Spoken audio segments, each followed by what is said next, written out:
And by the way, later on in this ayah, I won't get time to get to it, but I'll just refer to the phrase, وَلَا تُكْرِهُ فَتَيَاتِكُمْ عَلَى الْبِغَاءِ. Don't force your young girls to rebellion. That's the phrase in the Quran. Don't force your young girls to rebellion. And the immediate interpretation actually of it was, don't make young women go into prostitution. Because in Medina, that's what they did with slave women. They used them to make money off of them as pimps, and they used to literally pimp them in the streets. That's what they did. And Quran came and spoke against that. But the phrasing Allah used wasn't just about prostitution. He made it wide open. Why is it wide open? When you force a woman to get married to someone she doesn't want to marry, when you put emotional pressure on her and say, if you don't marry him, nobody's going to marry you, your family's going to be humiliated, we've already printed the cards. When you do this kind of thing to your girls and you get them married, and then emotionally they're not in that marriage, they're still human beings. A human being still needs companionship. A human being still wants somebody who they can be attracted to, who they can find comfort in. That desire does not go away. And that desire will now be fulfilled by fantasy, by them thinking about things, by late night going on social media, by other things. You force them into rebelling against Allah because you forced them into a marriage they didn't want to begin with. This is لا تكرهوا فتياتكم على البغاء also. Don't push this on your daughters. But coming back, this is about men and about women. The young men of our community actually have to now stand up for themselves and have to say, I'm ready to get married. And I have somebody in mind. And that's the next thing I want to share with you. When it comes to, you want a marriage that lasts forever. Like we want our boy to have the perfect girl. Good luck with that, by the way.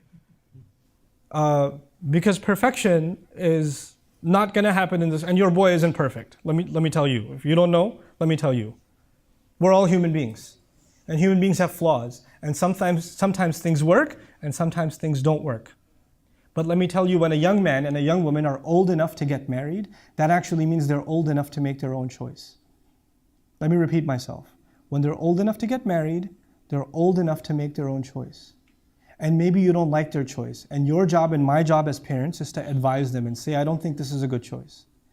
I think that you could do better. By the way, as a parent, I think I'm always going to say you could do better. And maybe you think this is a mistake.